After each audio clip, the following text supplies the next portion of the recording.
Industri kamera ini sudah semakin maju dengan inovasi dan teknologi kamera yang semakin canggih mempermudah kita. Tapi di balik itu juga ada semakin banyak gimmick lama, gimmick baru yang perlu gue address di sini untuk rekomendasi ke kalian untuk kebaikan orang.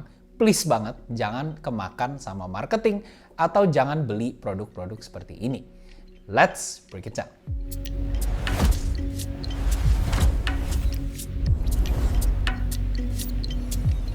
Oke, pertama ini yang lagi lumayan panas buat gue at least. Ini adalah monochrome only cameras atau sensor yang dengan black and white. Khususnya ada dua produk in mind untuk gue sekarang, yaitu Leica M11 monochrome sama Ricoh GR4 black and white edition atau monochrome edition ya kita bisa bilang. Buat gue untuk niche spesifik orang, ya itu kepake aja sih, orang-orang yang pecinta black and white dan sebagainya. Mungkin gue perlu address juga benefits dari sensor black and white only itu kalian dapat additional 1 to 2 stops of dynamic range dan kalian juga bisa mendapatkan detail dari gambar yang semakin bagus untuk di black and white. Tapi menurut gua sebenarnya kalian bukan membeli kualitas tapi kalian beli limitasi. Apalagi harganya lumayan jauh sama original editionnya. Yaitu kayak kalau kita lihat di Ricoh aja, itu yang GR4 sama GR yang black and white itu bedanya sampai $700. Buat gua sendiri, gua nggak ngerasa perbedaan itu worth untuk nambah 10 sampai 12 juta ya kalau dirupiahin. Menurut gua, kalau misalkan harganya sama antara kamera yang berwarna dan tidak berwarna, itu menurut gua fair argument. Untuk orang-orang tertentu, kalau mereka mau black and white, they pay the same money, aman gitu. Tapi karena harganya sejomplang itu, gue tuh jujur nggak bisa rekomen ini ke orang gitu. Karena bener-bener lu itu beli limitasi. Untuk kebanyakan orang, shooting with color itu sepenting itu. Kayak we need color. Kayak lu tahu sendiri trennya color grading. Ya kan, color grading trending banget tuh. Orang videographer itu selalu mau master color grading. Fotografer itu selalu mau punya color profile unik mereka. Ketika kalian ubah itu ke black and white, semuanya hilang. Dan kalian nggak punya opsi untuk berwarna. Sedangkan kamera yang basisnya warna punya opsi untuk ke black and white. Tapi kamera black and white gak punya opsi ke warna. Dan lu bayar lebih buat gua. Itu ngawur. Gua gak suka fitur itu, produk itu, gua gak akan beli. Ini dua brand ini bikin kamera ini silakan. Gue cuma berharap Fujifilm, dia gak ikutan bikin ini. Brand-brand lain, Canon, Sony, Nikon, jangan coba-coba dah. Menurut gua, let them be the niche products that they are. Jangan sampai ini menjadi gimmick mainstream. Next, gue mau ngomongin soal, ini sebenarnya nggak terlalu kontroversial ya, tapi menurut gue nggak ngerekomen lensa dengan aperture yang gede, yaitu f1, f1,2, tapi di range budget friendly. Itu agak serem menurut gue. Karena gue nggak rekomen lo untuk beli, tapi lo harus tahu satu hal. Dengan lensa yang bukannya terbesar, kalian akan ada banyak drawbacks di image quality. Apalagi kalau kalian commercial videographer atau fotografer kayak gue. Karena kalau misalnya kita ngomongin optical image clarity, itu yang penting kita harus apa? Chromatic aberration, distortion, fringing, contrast, micro contrast. Itu harus kita pertimbangin gitu. Tapi biasanya di lensa budget friendly, dia cuma mikirin gue bisa bukannya gede gitu. Nah, urusan softness, glow, chromatic aberration, low contrast, itu semua problem-problem yang muncul ya itu urusan lu gitu. Tapi yang penting gue bisa janjiin kalau lensa ini itu di 50 mm bisa f1 gitu misalnya. Tapi harganya budget, nggak masuk akal kan. Berarti mereka modal untuk bikin kacanya tuh nggak, R&D untuk bikin kaca itu juga nggak sematang itu gitu. Kalau misalkan kayak Voigtlander 35 mm f0,9, itu harganya 26 juta. Kualitasnya bagus, gila itu. Karena memang menurut gue, ya dia memang investasi budget mereka untuk bikin lensa yang berkualitas gitu. Tapi kalau misalnya cuman harganya let's say 4 juta, mikir kan, kayak kok bisa gitu ya. Tapi memang menurut gue dengan kecacatan lensa itu, kalau memang lu incar, ya bagus gitu. Kayak misalkan Brighton Star 50 mm f0,95. Itu kalau nggak salah harganya 6 juta kalau nggak salah. Gue seneng tapi pakainya, karena gue emang incar itu untuk cacat gitu. Gue emang pengen ambil gambar yang cacat. Tapi untuk kebaikan orang, lu nggak mau punya gambar yang cacat gitu. Jangan kemakan sama f gede aja di harga yang friendly. Karena kalian harus perhatiin juga kualitas gambarnya, ketajaman, kontras, autofocus performance, dan semua cincong-cincong yang lain yang jauh lebih penting daripada F gede doang. Menurut gua, kalau lu incar F gede doang, itu kalau itu bener-bener main goal lu untuk cari lensa, menurut gua lu males nggak mau invest di lighting.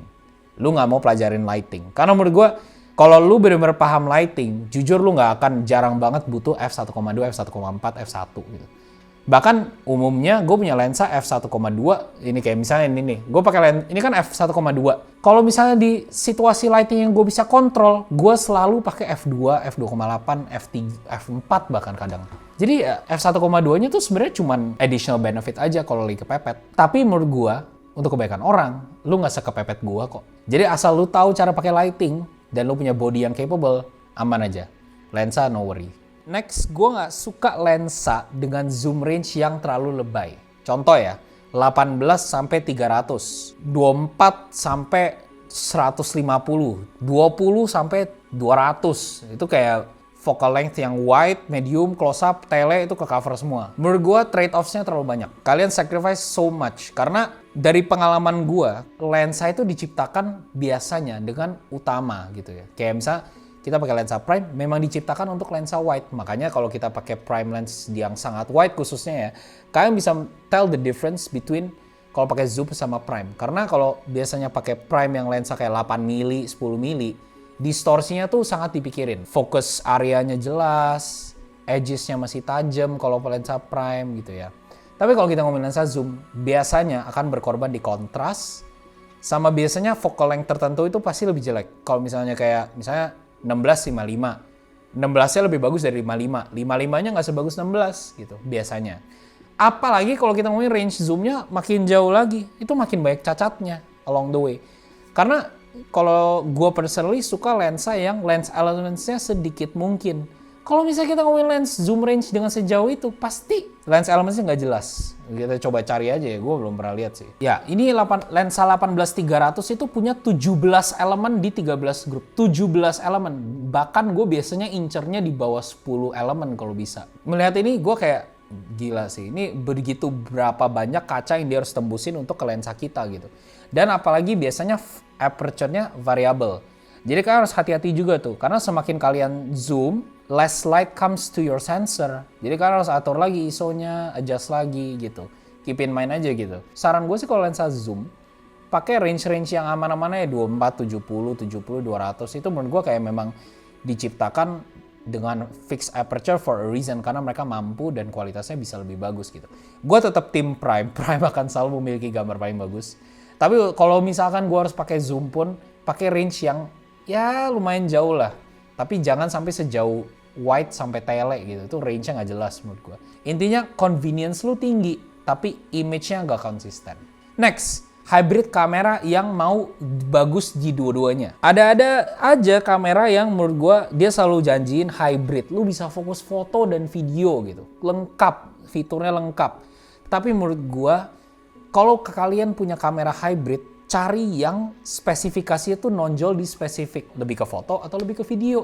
Contoh kayak misalnya di Sony deh. Kalau lu mau foto, A7R memang opsi terbaik. Kalau lu mau video, A7S gitu. Foto dan video tuh menurut gue spesifikasinya lumayan kontradiktif gitu. Karena dengan memiliki sensor foto yang resolusinya gede, lu sacrifice dynamic range quality di video gitu. Kalau misalnya videonya mau bagus banget, resolusinya pasti akan turun, megapikselnya turun. Fotonya jadi jelek gitu kan. Jadi menurut gue memang untuk kebaikan orang, kalian pasti akan beli hybrid. Tapi coba pikirin, kalian lebih ke foto atau video. Karena menurut gue itu akan sangat mempermudah. Kamera lu bisa foto. Kayak misalnya gue orangnya sangat video gitu. Kayak misalnya X-H2S. Apakah sensor gue the best untuk fotografi? Enggak, jelas. Tapi gue memang pilih ini karena it takes good enough photos, tapi amazing videos. Nah, biasanya buat gue umumnya itu adalah kamera hybrid yang gue bisa rekomen. Yang fotonya oke, videonya bagus. Atau fotonya bagus, videonya oke. Jangan pilih kamera yang fotonya lumayan, videonya lumayan. Karena lu jadi nggak unggul di salah satu gitu loh. Karena menurut gue, mending lu punya foto bagus atau video bagus daripada lu punya dua-duanya lumayan. Jadi jangan sampai lu beli kamera hybrid yang terlalu hybrid. gitu. Next, kita ke sensor size. Gue lumayan gedek sama orang yang apa-apa liatnya full frame doang. Gak lihat apapun, yang penting kamera full frame. Gue paling males kalau ditanya Bang, rekomendasiin gue kamera, butuhnya seperti apa? Yang penting full frame bang. Kembali lagi, kamera tuh jauh lebih dari itu. Kayak lo harus mikirin sensor quality-nya, apakah dia stack sensor, apakah dia nggak stack, autofocusnya seperti apa, frame rates-nya sampai mana, foto juga autofocus performance gimana, burst-nya sampai mana. Itu semua spek-spek di dalamnya tuh yang jauh lebih penting daripada sensornya gede atau kecil. Karena nih lu orang-orang full frame ini, kalaupun lu mau ngomongin sensor gede, kenapa lu nggak langsung ke medium format aja? Medium format is even a bigger sensor, lebih keren bahkan. Kenapa nggak ke medium format? Makanya menurut gua kembali lagi, apakah memilih kamera full frame itu salah? Enggak, sama sekali nggak salah. Tapi menurut gua kalau lu cuma mempertimbangkan kamera karena full frame doang, itu kesalahan besar. Lihat lagi, cons-nya apa? Lensanya lebih mahal. Mungkin di brand tertentu lensa full frame, opsi lensa ekosistemnya dikit. Itu lo harus pertimbangin gitu. Dan menurut gua, apakah sensor APS-C gua bisa menghasilkan gambar yang lebih bagus dari kamera full frame lu? Bisa aja menurut gua. Kalau skill gua makes a difference gitu. Karena menurut gue skill itu makes much more of a difference daripada gedenya sensor lo, sorry. Jangan sampai lu itu minder pakai APS-C atau MFT atau sensor kecil apapun itu 1 inch. Apalagi kalau kita ngomongin MFT, APS-C, dan full frame ya.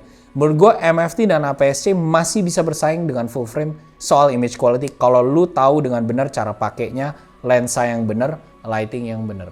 Karena orang yang lebih paham soal kamera dia di APS-C, gue yakin hasilnya akan lebih bagus daripada orang yang gak paham cara dia pakai full frame-nya. Don't focus on the sensor size, tapi focus on what you need from a camera dari segi specs, lens ecosystem, gear, pelengkapnya, dan sebagainya.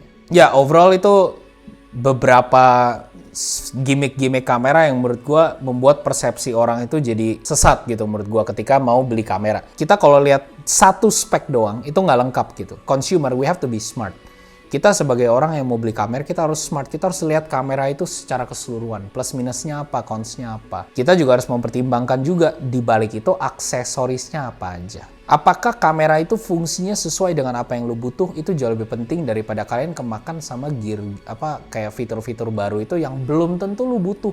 Enak pas dilihat di iklan, tapi in practice apakah kebutuh belum tentu. Jadi gue mau educate kalian aja untuk lebih kritis, lebih skeptis sama fitur-fitur kamera yang belum tentu penting. Gue mungkin bisa kasih contoh kali ya. Kamera ini punya ProRes, ya kan? Gue nggak tahu ada nggak orang yang beli ini karena ProRes-nya. Tapi realitanya, gue hampir nggak pernah pakai ProRes di kamera ini. Tapi memang gue waktu itu invest di X-H2S bukan karena ProRes. Karena fitur-fitur kamera qualities and specs yang lain yang kebetulan gue dapet ProRes as a plus. Ya itu nggak salah dong. Tapi ya gue beli ini tujuannya purely karena video specs yang bagus gitu. 4K 120, HD 240, 10-bit, 6K, bla bla bla, itu semua yang gue perlu gitu sebagai professional videographer. Dan gue emang dari awal pakai ekosistem Fujifilm. Dan ini ngebantu gue, jadi gue nggak usah beli lensa baru lagi. Ya untuk use case gue, Fujifilm X-H2S was a good choice gitu. Tapi kalau gue lihat ProRes-nya doang, gue nyesel sih. Nggak kepake ProRes-nya sekarang. Malah bengkak file size.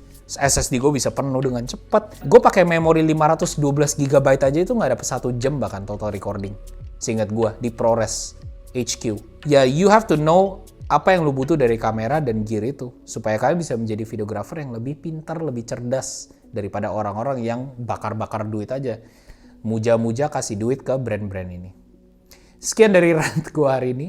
Jangan lupa untuk like, comment, and subscribe kalau kalian tertarik sama konten-konten kayak gue, and I'll see you guys in the next one.